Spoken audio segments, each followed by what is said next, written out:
Well, hello and welcome to the Client Catching Podcast.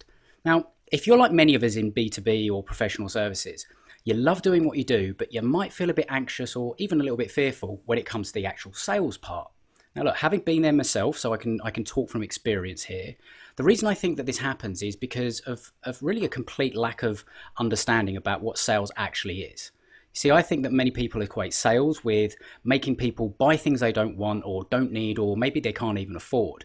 And perhaps movies like Wolf of Wall Street or Glengarry Glen Ross that push that idea of always be closing, or maybe the stereotypical used car salesman springs to mind, right? These kind of perceptions and images, they don't help with that image of what sales actually is. But honestly, sales is not evil. It's not bad, especially when you have something that can genuinely help your clients. Because if you have that, then you're doing a disservice by not improving your ability to actually sell. Because we've all heard the saying that people want to buy, they just don't want to be sold to, meaning that sales it's about helping people to make an informed and autonomous decision about whether your solution is the best way for them to get what they want. And how, I guess you're sort of maybe still thinking, well, how do you sell in an effective yet an ethical way? Well, sales is not my area of expertise. So I thought, who better to show you how to do this than an expert sales trainer, right? So my guest today is the owner of Symco Training. He's an author, a podcaster, and a speaker with well over 20 years of in the trenches experience gained at every level, from sales rep to sales management and senior management in the motor trade. Now, I did say motor trade, so not only are you going to hear how you can improve the way you sell, you're also going to hear why the stereotypes around car salesmen should be well and truly buried. So I'm absolutely delighted to welcome my guest today on the Client Catching Podcast, Simon Bowkett. Simon, how you doing? Yeah, very good, thank you. Adam, and yourself? Yes, very well, very well. And I say Simon. Really, I should be saying Skip or Skippy, shouldn't I? Because that's what you're known as. Why don't you just sort of give us that story there? Yeah, well, I grew up in Australia. Started the motor trade when I was 17 years old. But I left in, I think it was 95, doing the typical backpacking thing that we Aussies need to do. We don't have a lot of culture back home. The joke is that you could almost record Australia's history on a camcorder. So we all come to Europe. We want to travel around the world. So in 95, I found myself in a Nissan dealership in High Wycombe, and I bumped into a lady called Emma, who was the business manager there, and I got stuck here. I don't know if stuck's the right way to describe that. I'll be in trouble for that one. But when I came over in 95, I was branded the name Skippy. And if your listeners know why I'm called Skippy, that ages them. Because the Skippy, the bush kangaroo, in fact, Adam, you'll be too young. I have to explain to these people sometimes about this 10-year-old kid that could speak to the kangaroo, and the kangaroo would say, "Well, what's that, Skippy? You need 30 foot of rope. Let me go get Dad." Well, that name, I hated it at 95, but funny thing with branding, I suppose, that's your expertise. It sort of stuck. And there'd be plenty of our clients that wouldn't know my name as Simon. They just know me as Skippy or Skip. So either or, it doesn't bother me now. Yeah, it's funny, isn't it, how something can just stick with you for a very, very long time. And as you say, yes, that's a form of branding, especially if you are in a particular area that you're known for. But I guess the same thing can happen in reverse. A negative connotation could be associated with something that sticks, and it's really hard to actually sort of remove that if you're trying to move in another direction. So yeah, I mean, a harmless sort of nickname doesn't help, doesn't hurt. So I think I like that story, and I'm not too young to remember Skippy the kangaroo. I do remember. It does age me. I don't know how I've managed to keep this baby face over 40, but there we go. Fair enough. So, I will say one thing though. I have been in the UK long enough that I've even bred two English people. So since 95. So I think I've been here longer now than I've been in Australia. So I call both places home now.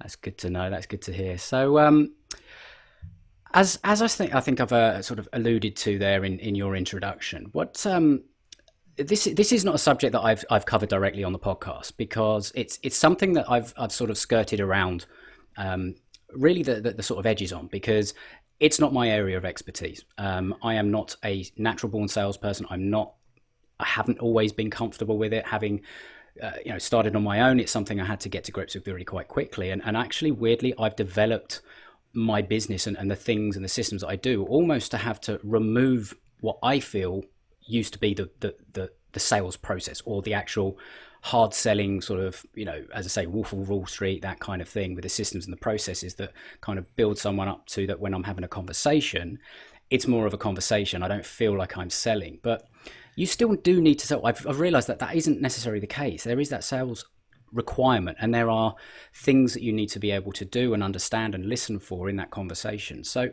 if, first of all, I know why I have a fear of sales. What do you think are the reasons why people have the fear of sales or the uncomfortableness around sales that is quite prevalent out there? Yeah, you know what? That fear of selling is natural in all of us.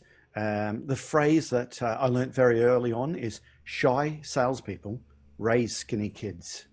And it's never been more true. You've got to get out of that shyness. But let's talk about why we have that reluctance. Oh, and by the way, Adam, I'm exactly the same. Whenever I have to pick up that phone and make that sales call, I'll be honest with you, the phone gets heavy. I'll make 1,000 excuses not to pick up that phone. But I know if I don't pick up the phone, I'm probably not going to get the result that I want. But you know what? Selling is a process. In any sale, there's 3 sales in any sale. You got to sell yourself first, the product or the service second, and then the deal and the numbers. So as long as we remember, you got to sell yourself first, then the product or the service selling, and then the numbers. All too often, I find salespeople going into the numbers first, the numbers second, the numbers third. They're doing that because their prospect, their suspect, the person they're wanting to sell their services to, is saying, well, what's it going to cost me? What's it going to cost me? And they're not armed with objection handling techniques to be able to say, okay, we're going to get to that, but let's sell ourselves first, the product or the service second, and then the deal. Let's go back to our single days. Selling cars, we sell cars, we do a lot of business to business. This process is nothing I've dreamt up, nothing a Tony Robbins of the world has dreamt up, a Grant Cardone. People trading camels in a desert 2,000 years ago. I don't think there'd be much difference. Firstly, the salesperson would have to get their attitude right. I mean, when the prospect turned up to have a look at the camels, if our salesperson turned around and said, whoa, hold on for a second, it's close to closing time, you're going to have to come back next week, we probably wouldn't go back there. We'd find somewhere else. There'd definitely be some sort of introduction. In selling, we call it a meet and greet. But right at the meet and greet, 2,000 years ago, I think you'd still have people saying, hey, what's your best price on that camel? Right now, cash, no trade. You'd still have people saying, can you give me an idea what my donkey's worth? I won't hold you to it, just a ballpark figure. Hey, Adam, we definitely have to qualify the biggest step salespeople leave out. We'd have to qualify why they're looking at the camel. We'd probably use their current situation as a qualifying tool. Again, so many times salespeople miss out the client or the customer's current situation. 2,000 years ago, wouldn't we say, hey, Mr. Prospect, how are you getting your goods around at the moment? Donkeys. Oh, okay. Well, what do you like most about donkeys? They're cheap. Price conscious customer. Probably wants a Dacia camel. What don't you like about your donkeys? It keeps dying in the desert. Now we found a problem we can offer a solution to. Well, listen, why are you looking to change? They might say, well, I've been carrying around frankincense and myrrh, and I'm transferring to gold for the next Christmas season. Sounds like a very wise man, sir. Okay, come on, have a look at this Sahara Desert version there. You see, we found the problem we can offer the solution to. 2,000 years ago, it doesn't end there. Adam, you'd still have to do some sort of presentation and demonstration on the product or service. 2,000 years ago, wouldn't the salesperson say, come and have a look at this camel. I've got a good deal on beige ones at the moment. It's a Sahara Desert version. It's been drinking water for the last 2 weeks, so it's full of water. Okay, it's a 2-humper, so you can put the gold right in the middle so it won't fall out. They'd probably say 2,000 years ago, hey, listen, do you want to take the camel for a test ride to make sure it's right? Okay. No, no, no, sir. On top of the camel or whatever. 2,000 years ago, you get people saying, no, I don't want to ride the camel until I get the numbers right. But unless the camel would do exactly the job that person was looking for, it doesn't matter how cheap it was. But 2,000 years ago, do you not think we would get people saying, okay, Mr. Camel salesperson, I'll tell you what, I'll give you 3 pigs and my mother-in-law for that camel. And the person selling would say, no, your mother-in-law is a pig. What I want is 7 pigs and your best-looking youngest wife. Wouldn't that still happen? 2,000 years ago, you'd probably have people saying, okay, well, that's definitely food for thought. We never buy a camel on the day. We just want to think about it. Our job as salespeople is to follow this process. It's been around for a long, long time. However, there's one thing that your listeners, my salespeople working for me, have to put up with now that the camel salesperson didn't have to put up with 2,000 years ago. And that's the internet. We've got this thing called Google. People do so much research on the product or service now. They know more about it sometimes than what the salesperson does. And that's why the customers go straight into best deal, best price. And our job is to slow them down to get those 3 sales. Yeah, I mean, there's a lot in there that I can hear and that I think is vital to understand. And correct me if I'm wrong, but what I've pulled out there is that, first of all, if you're interested in a beige camel, then you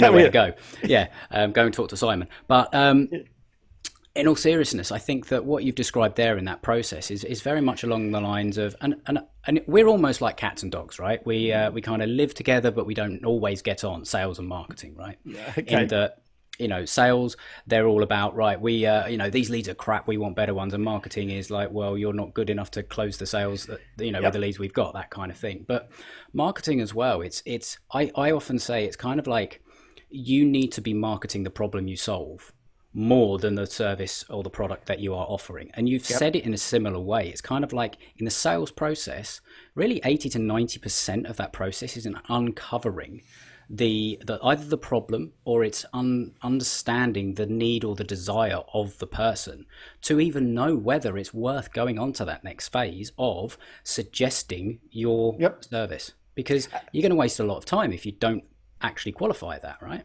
Yeah, well, exactly. Listen, I'm going to be a bit rude and crude here, and I hope your listeners don't mind, but think back to our single days, because when people say, oh, I'm not a salesperson, you know what? We're all salespeople. Okay. Our kids are salespeople. When you turn around and say, have you, when Sean was quite young, we jumped in the car, we were driving away in the morning. I said, have you brushed your teeth?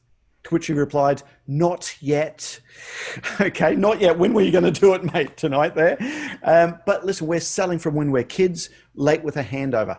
In relationships, this sales process, when we meet our partners, is it that different? You think about the young guy. Back in my days, it used to be a nightclub. Who am I kidding? I used to call it a disco. Okay, but the man might start with a bit of liquid attitude. Not too much, it gets very messy. There has to be some sort of meet and greet. Okay, we definitely qualify. Okay, well, you here with your boyfriend or not? Oh, no boyfriend at the moment. Oh, okay, well, hen's party. They're good value. But don't we spend so much time qualifying the customer, not just the deal? Okay. I remember speaking to Emma for hours about stuff I wasn't interested in because I was interested in her. Oh, ballet. That always amazed me. How do they get up on their toes like that? Oh, that's amazing. Oh, I've never been to a ballet. I'd love to go to a ballet. Now, Adam, I've been married for 22 years now. How many ballets do you reckon I've been to? More than you had in your single days, probably. You know what? None. It was the most amazing conversation in the world when I was speaking to her, but I was qualifying the customer. Does that make me a bad person? Possibly. But you know what? She did the same thing.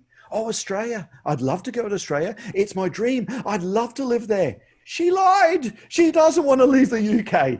But we're qualifying the customer, not just the deal. Because you know what? Back to that poor salesperson.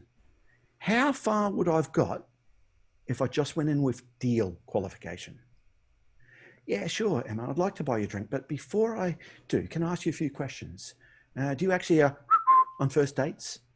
Um, what's your best leg opener? Red wine, gin and tonic? What would work best on you? Okay. Have you ever considered marrying someone for a visa? How far would I've got? You're right, a slap in the face. You know what? That's where salespeople get it wrong. When we meet our partners, we're selling, and we're selling ourselves first. Okay. Then it is the presentation, demonstration. Hey, listen, that's just raising the desire in the product.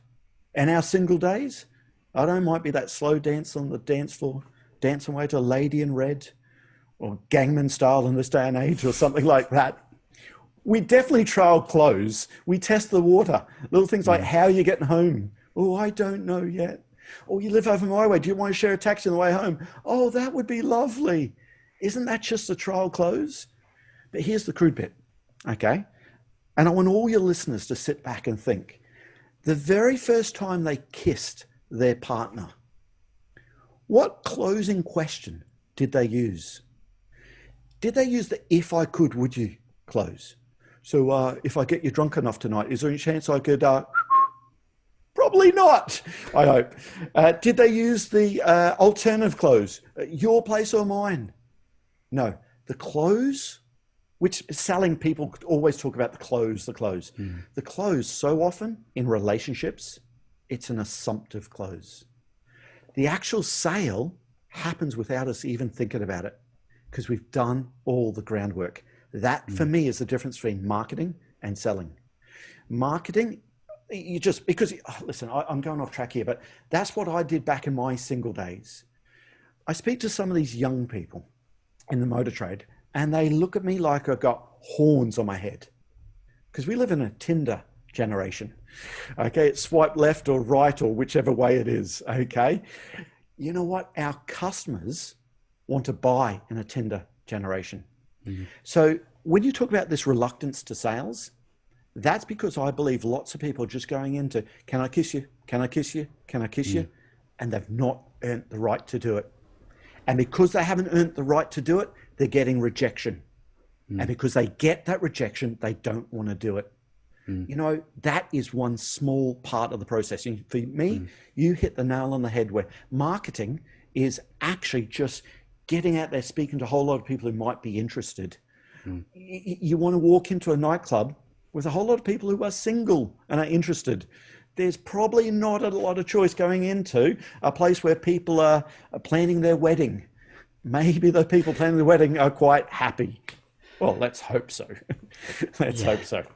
Absolutely. And I think that's a great analogy. You know, you're kind of marketing, you walk into somewhere where you think there are going to be other people that could be interested in said relationship, right? And your marketing is how you present yourself. It's the kind of, the approach you use and all that kind of stuff. Whereas the sales part, that happens outside of the original arena, right? The different channel. It's like if you're going to be going onto something like LinkedIn, for example, opening up conversations, that's your nightclub. But the idea is that when you want to actually have that conversation and deepen that, you need to change the environment.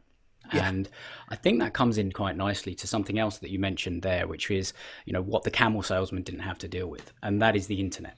And I know specifically within the industry that you sort of train in, and it's car dealerships, it's people that are obviously selling cars, new cars, sales cars, but also the services that go on after the sale. So your servicing department and all that kind of stuff. There is so much there though that is now different, especially with the current situation. If depending on you're listening to this in the lockdown, people aren't able to go onto the floor and just start browsing and then have somebody come up to them and have a conversation. A lot of it is coming through inquiry, email, all that kind of thing. Do you think it's possible to sell purely now via digital means? Yeah, that's a great question, and it's how the world is changing, not just the motor trade, everywhere. Because 50% of my business is teaching car dealer groups and manufacturers, OEMs, how their sales process should be today. But also, the other half of my business is selling to OEMs and manufacturers. So we're doing 50% of my business is B2B. 50% is actually the business to customer side of it. So let's talk about how that's changing first. We all know people have so much more information nowadays. Can people actually go through a whole process from start to finish digitally without contact with the person? Well, let's have a look at that. If you look at a company called Carvana, and I urge your listeners to just go and Google Carvana. They're based in America. They're a pure online used car sales operation. They've been going for something like 9 years now, I think. A man called Ernest Garcia was one of the original guys that set it up. If you have a look at the last 2-3 years, they've absolutely exploded. Their share price has gone up 500-600%. They have in stock something like 20,000 vehicles in stock. So their process is the customers go and have a look online at every single used car. They have a full spin car on every car. They can get the actual price on the car, the monthly payments, the down payments. It asks the people for the finance what their credit score is and compare it to get the best rates for them. Something like 60% of the customers finance through them. Customers sitting there looking and think, I like that car. It flashes up to the top of the screen, buy this car in 3 hours or 5 hours or 6 hours and you can have it tomorrow. You can have it tomorrow. Customer says, yep, I want to go ahead with that car. They send it to a big vending machine. They've got something like 18 or 19 of these across the country. A big vending machine. The customer turns up and puts a big silver coin into the vending machine. Their car goes, they jump in it and drive away. If they like the car, they just keep driving and the finance continues. If they don't like it, within 7 days, they put it back into a vending machine. So will people buy cars, big ticket purchase items without speaking to a human? Hey, listen, they're proving they will. However, there's something I want to point out. I was at a conference about 18 months ago now, and there's someone that was quite senior in Carvana was asked the question, how many people go through your whole process from start to finish without speaking to a human? And your listeners, they have to listen to his answer because it's gold for me. He said, you know what, it's a lot less than you'd think. I've got to say it's less than 5%. What we found is people still need to speak to people for that big purchase item. He said, you know what, we have planes now that can take off, do the whole flight and land without the pilot touching a single control. How about Adam? Are you ready to get onto a plane without a pilot sitting up the front?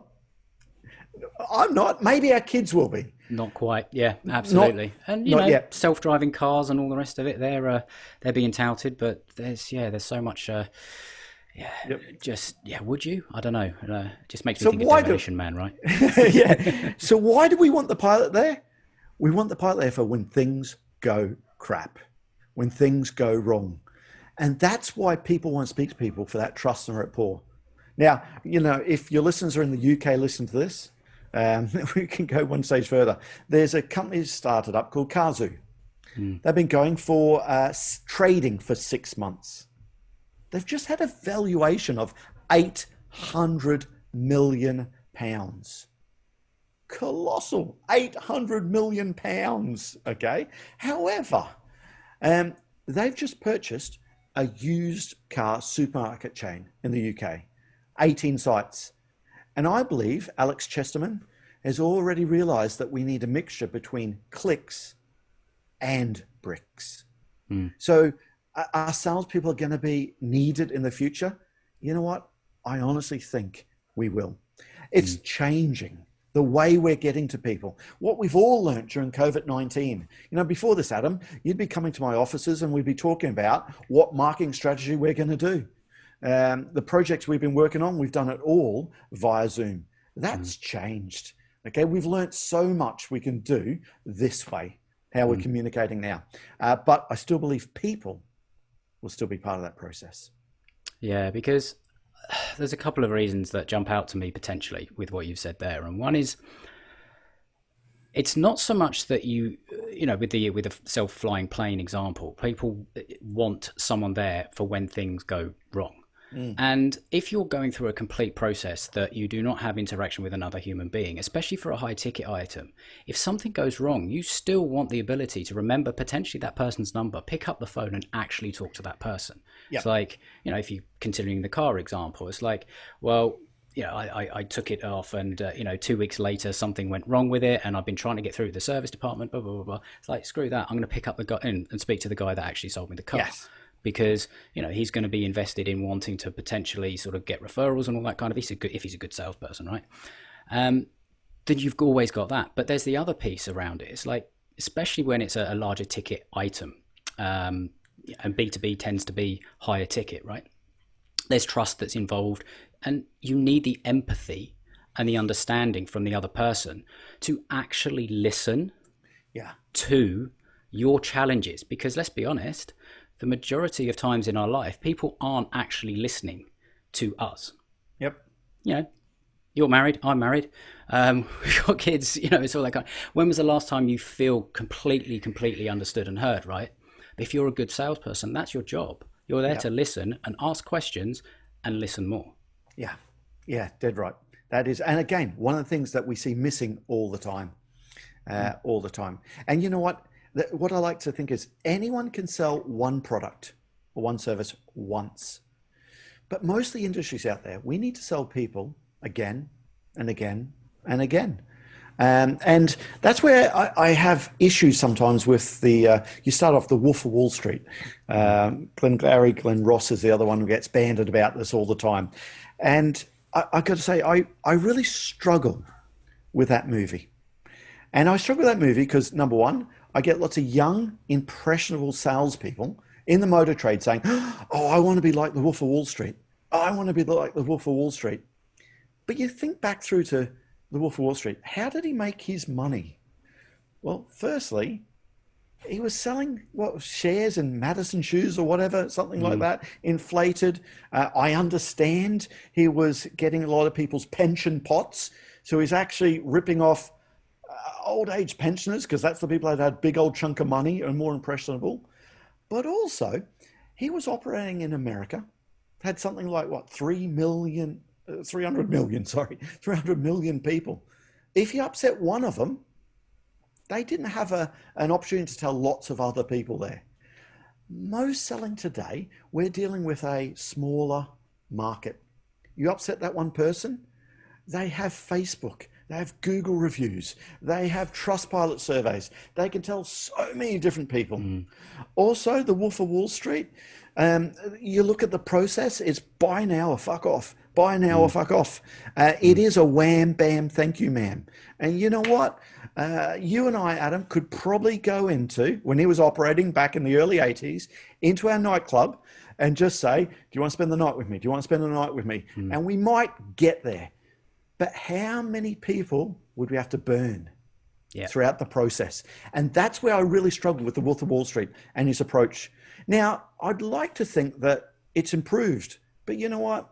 I seen him last year in Manchester, and it was the scarcity. He had a big audience of people turning up. I had to go along to see what it's about. I went along with a fellow director. And you know what? We got up and walked out because we were listening to a sales pitch again and again. And not just that. I was looking at lots of impressionable people from selling anything. I was looking at him, hang on every word he was saying, thinking he's the movie. And he's offering the dream that they're going to make fortunes in selling shares. And you know what? The people around me, the amount of times we picked up the phone, we searched through the companies he was recommending, and it was everywhere, scammers, and watch out. That's where the world's changed. The Wolf of Wall Street, when people have reluctance to selling, that's what they see salespeople are. You know what? I doubt it really ever worked without breaking the law in a serious way. But you know what? I guarantee it doesn't work now. Yeah, because unfortunately, the real way to do sales doesn't make good movies. That is true. That's true. And it's kind of like there's, the story behind it and the lavish lifestyle and, what was it, tossing dwarfs in the office and all that kind of stuff like that. That's a movie, right? That's a story. Yes. And we like big, bold characters in stories. You know, Alec Baldwin, Always Be Closing. Boiler Room springs to mind with, Yes. Ben Affleck and Vin Giovanni Diesel, was it? Ribisi. And Vin Yeah. Diesel was also in it. Yeah. And it was, so like, it's like the way that they sold was not giving the other person time to think. Yes. Like they had That's it it. so down pat, bang, bang, bang. Bing. Now, actually, the way that I found the most effective of selling is actually just talk a hell of a lot less. Ask questions, Yeah. listen, So true. repeat back, verify, validate that is the actual thing going on for them, and then you get to make a suggestion. So, I mean, do you Listen, have? No, carry on. I was going to say, you want to listen to or watch a good movie. Your listeners want to listen to a movie that's closer for me to what real selling is. It's Will Smith in Search of Happiness. And there's a scene in there where he turns around and said, I worked harder than all the other guys because I knew I had to. He talks about where he didn't take the coffee breaks. He didn't drink so he didn't have to go to the toilet. He didn't talk around the water machine because he knew that he had to put more in the top of the funnel. And if he could put more in the top of the funnel, he would qualify more of those people. And he'd have more good conversations with real people. Then he could put more proposals in front of people. And funny enough, more of those people say, you know what, I like that, I'll go ahead with it. And it's the work ethic there that real great movie and something that I think's real. I was fortunate enough to meet the real man in the movie, and it was that work ethic. I asked him, what's one bit of advice you give salespeople? Work your ass off. And there's a lot of truth in that.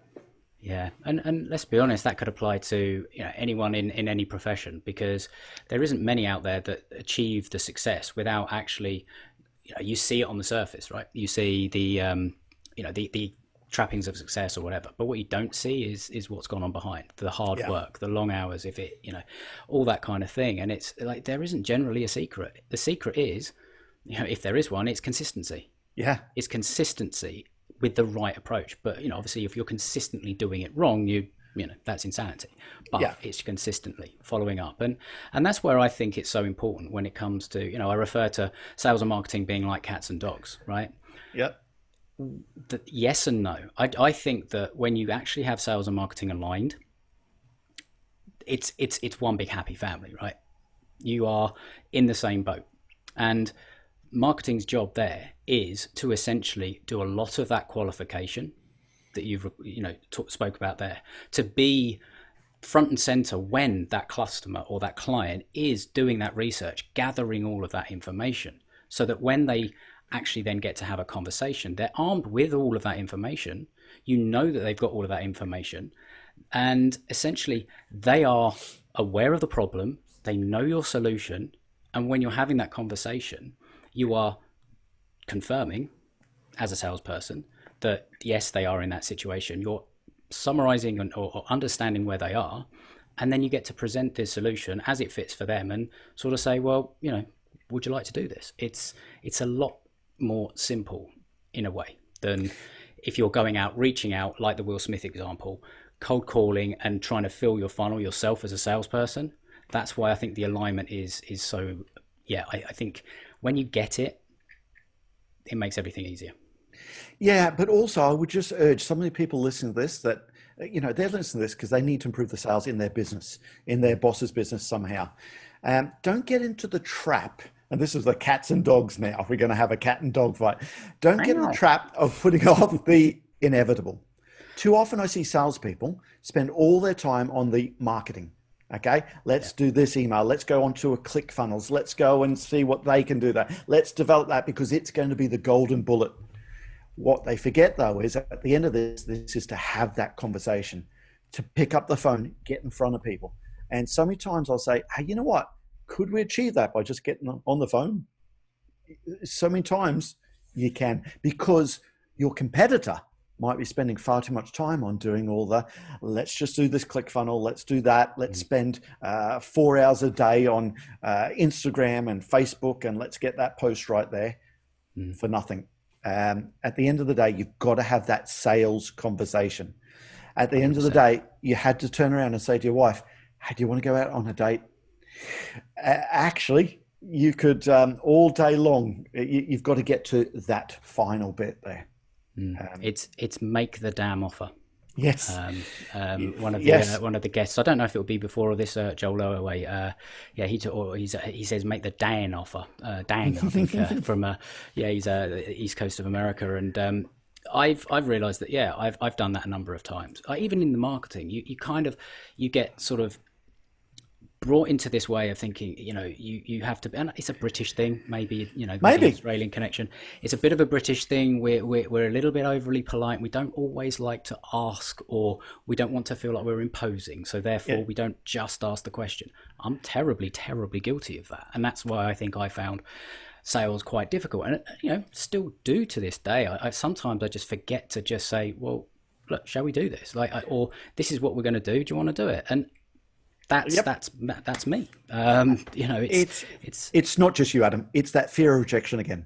We're talking about movies. I don't know where I'm going from here. And by the way, your listeners, I'm happily married. Please don't take me the wrong way. But the other movie with Will Smith, I don't know the name of it, but he's some sort of date doctor. And he's giving advice, and he's at the door. His client's at the door with the girl, and he has to go for the kiss. Will says something along the lines of, "Go lean forward 80% and let them come back 20%." Okay, so that for me is closing. But he'd done all the groundwork beforehand. He earned the right to get to that situation. But you know what? Every one of us, we're a little bit nervous beforehand because we hate the rejection. But if you know how to deal with the objection when it comes up, you're actually fine, because it's going to be the same objections. People who listen to this now thinking, right, how do I improve my sales tomorrow? Okay. They're getting the same objections all the time. I want to think about it. That's not enough. I need to check with my business partner. There's another client that's offering a better service than you, cheaper. It's the same objections every time they're coming up. Write them down. They won't get more than 6 or 7 maximum, I promise. And then work out, what's my response to those 6 or 7 different objections? Once you're armed with that, it helps take away that fear of rejection. And I think what you cover there as well is it's the fear of rejection, but it's also, I think, a fear of not knowing how to respond, not knowing what to say, or not sounding credible when you say it. And you guys, in sales, it's objection handling and all the rest of it. It's not so much. I don't know. Maybe it's just my view. I don't see it necessarily as objection handling. It's more around sort of building in or handling people's questions. It's a question. It's not always an objection. I suppose. I don't know. Maybe I'm a little bit naive in that road, but I sort of think that if you do then know those objections, are you able to bring them up in advance and handle them before they even become a question? I don't know. I think there's. First of all, that movie is Hitched, by the way. Is it? Okay, well done. I am a terrible movie geek as well, buff, and I'm one of those that sort of watch a movie and then sort of have my phone on IMDb at the same time. But there we go. Don't watch a movie with me. But you sort of mentioned, how can people sort of improve their sales and everything?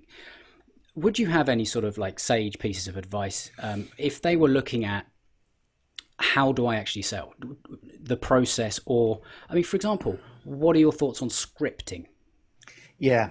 Well, listen, with the scripts, we all sound like scripts. Okay. I avoid the scripts like the plague if I can. Now, you will get some sales trainers saying, hold on. Every good Hollywood movie, if that's going to be the theme of this podcast, has got a really good script, but doesn't sound scripted. And that's true. But you see, Harrison Ford, Brad Pitt, they've got an unfair advantage, a few unfair advantages. Number one, they're dealing with another actor that has a script. We're dealing with a customer that can say what they want, when they want, how they want. Number two, at any point, Harrison Ford can say, cut. Sorry, I stuffed that one up. Do you mind if we go back and start again? I'd love to do that. In this podcast, I'd love to say, hey, can we go back? I wish I'd never mentioned that bit. Okay, we can't do that. But here's the third thing. It's super, super hard to use other people's words, word for word, and sound natural. If it was easy, they wouldn't have to pay Brad Pitt $15 million a movie or whatever it is. So I believe in a format. I believe having a game plan, okay? But I don't believe in having that script. Could you imagine that word for word script? It becomes too monologue there. But yeah, you have to have a game plan there. Dead right. You need to make sure that you're following a process that have we sold ourselves, have we sold the product service, now have we sold the numbers. You then, when we're putting the numbers in, we have to ask for the business. We all know that in selling. Anyone listening to this saying that's the biggest thing, you've got to ask for the business. And it's not if they want to go ahead, but how they want to go ahead. We're great on that assumptive route. And then dealing with the inevitable objections that comes up. Hey, that's when great salespeople start. It's when the customer says no, or I'll get back to you. That's when it starts for me. Because you can really sort of hear some of the real underlying issues that they might not have been saying before, because you get to ask questions. I guess maybe the best way to handle objections is to ask, further questions. Why is that important? Yeah, it is. Find out exactly what the objections are, okay, and find out, is it going to be a deal breaker? Hey, the other thing, you know what? I used to think you had to overcome every objection every time to get people to buy. Well, you don't. We compromise all our lives in lots of different things. Look how much your poor wife's had to compromise. Okay, sorry, listeners, I can say that to Adam because I know Adam well enough to get away with that, I think. But I agree with you completely. but we do. We compromise in all walks of life there. I used to think I had to go overcome every objection every single time. But you know what? Think about the last house I bought. I didn't like everything about it. I didn't like the price. I didn't like that I had to replace all the windows. I didn't like that I had to put an extension on it before it was fit for purpose. I didn't like lots of things, but we liked enough other things about it to put up with the compromises. So once you've got an objection, is it a deal breaker?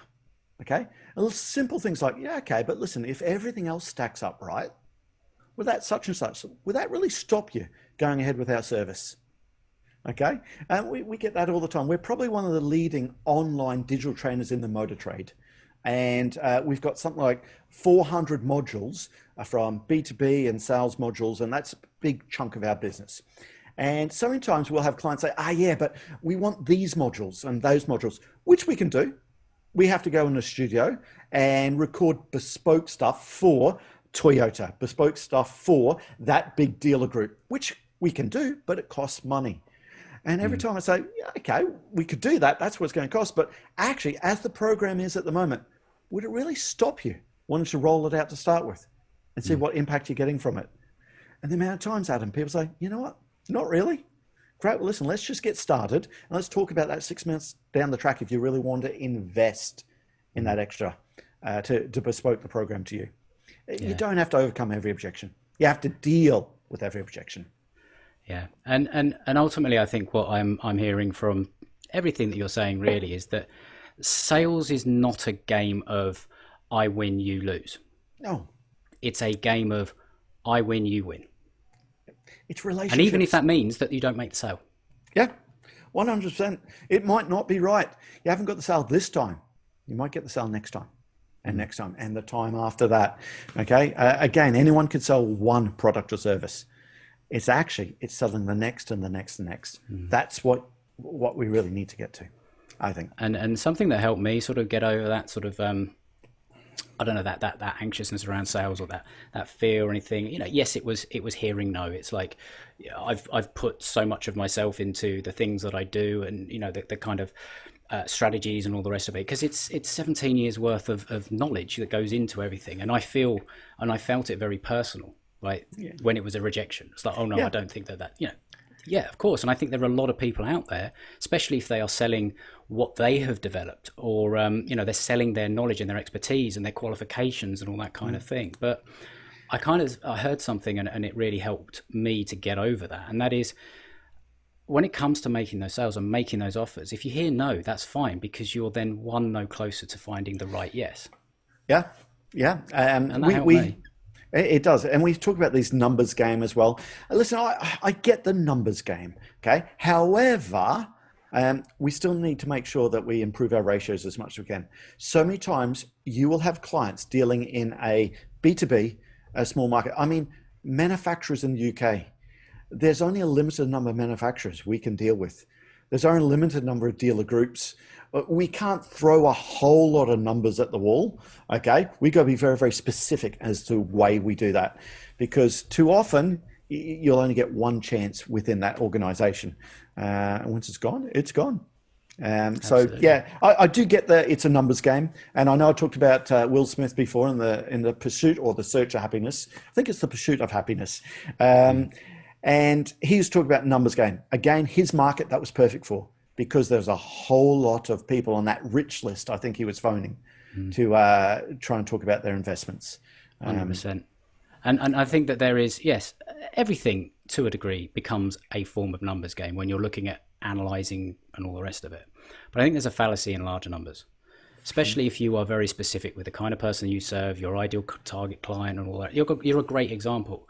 Like you focus around helping sales teams improve their processes and their sales in a very specific industry, car dealers. So you know that actually you're not going after the 100,000 people coming into the top of your funnel every single day and then sort of chucking them through, that kind of thing. Or you have a sales team of 100 people bashing the phones to anyone in a phone book. Like that's not the numbers game you're playing. You're playing the value of smaller numbers because you can identify, you can literally identify by name each of the individuals that you would like to have these conversations with. And that's something that people listening to this really need to get I believe they need to get their head around. Who is their market? And you're right. I could tell you right now that David Peel is the managing director of Peugeot, and he is the man that will put me into James Weston, who is the managing director of Robinson Day, which is a Peugeot-owned dealer group. And it's through James Weston, I'll be talking about their online digital sales training program. So when we're doing training programs for the car salespeople, that's about how the hybrid technology works, and it's very specific on knowledge and selling skills. In our business, we know who the people are. We know who we're trying to get to. Number one, you guys need to know who they're trying to get to. Get that focus list. Find out what they can do to get into them. Because that way, you're not just throwing lots and lots of marketing at the wall. Because you know what? We're talking about selling here, not marketing. Let's take some of the digital companies there that have huge growth out there. They're actually getting huge growth because they're selling word of mouth. WhatsApp, okay? I can't remember any time getting a phone call from a WhatsApp salesperson saying, "Hi, I want to talk to you all about the advantages of WhatsApp. Can I make an appointment to come around and talk to you?" No, that was actually viral selling. Someone else said, "Get it? Do you have WhatsApp?" Zoom. Okay, we're on Zoom at the moment. Okay, because it was quick and easy. Someone else did Zoom. I tried the other one, so I thought, you know what? I'm comfortable with Zoom now. I've heard Teams is better. I can't be bothered learning a new one. Okay, Zoom's good enough for me at the moment. I'll just continue. So with that, there's a huge numbers there. Is that really selling? I believe what Zoom's done, they're doing marketing. Most people want to know about selling. They're bringing it down to a smaller market. They know who the decision makers are in the marketplace there. And that's what happens in big ticket sales. Yeah, because, what you've described there are companies that do have that mass market appeal, and they do have that luxury of being able to effectively appeal to anyone with a smartphone or with a computer or wants to talk over video call and that kind of thing. However, this is where the sales and the marketing cats and dogs thing again we align on, because you have to get very specific about who your ideal client is, even when you're marketing, when you're selling, because you create the marketing that your salespeople know has been consumed by the people that they're talking to. Great. So listen, let's take you for an example, okay? The difference between marketing and selling there. Let's say Adam wants to grow his business. Now you are absolutely shit hot in what you're doing in your space in marketing, okay? He knows he's gone down inside out, back to front. You want to grow your business. You could spend your life on ClickFunnels, on doing a whole lot of different stuff on Facebook and marketing, all that. Or you can turn around and say, very simply, and we're going to go in sales training mode now, you've done some work with us, which has been very successful, okay? I know who my competitors are in the marketplace. It's quick, it's simple, it's easy. You could find out who my competitors are in my marketplace by saying, hey, Skippy, who are your competitors? I have no problem telling you we come up against Martech, Caliber, we come up against XYZ. Okay. If not, do a bit of research on Google. Then, Adam, what you're going to do is you're going to pick up the phone to one of my competitors. You're going to try and get to the right person. That's hard. That's called getting through the gatekeeper. So many people have so many tricks on how to get to the gatekeeper. You don't need to do that. What you need to do is you phone and the first person is, hey, listen, I want to know who is the right person to speak to regarding the marketing of the company, because we've just done a very successful program with Symco Training. If they're one of our competitors, do you think they know who we are? Of course they do. Certainly. Okay, that gatekeeper will go along to the person responsible for it and say, they'll have a post-it note, there'll be a message, okay, and it'll be Adam King regarding Symco Training. My competitors are going to see, hold on, Adam King, don't know who he is, okay, we're not sure about thinking like a fish, not sure about that company, but I do know Symco Training. Do you think they might take your call? Curiosity is going on. And then here's the call, Adam. It's as simple as this. Hi, Mr. Decision Maker in Caliber. We've just provided some marketing program for Symco Training has been very successful. What I want to do is make an appointment to come along and talk to you about how successful it has been for Symco and how it might be successful for you. Hey, listen, when's a good time for us to arrange a Zoom appointment to do that? Would this week be better for you or would next be better? Okay, how would they not want to know what my business is? Now, of course, you know the objection is going to come up, Adam. They're going to turn and say, oh, Adam, thank you very much, but we do all our marketing in-house. You know, that's going to come up. You need to know how to deal with that.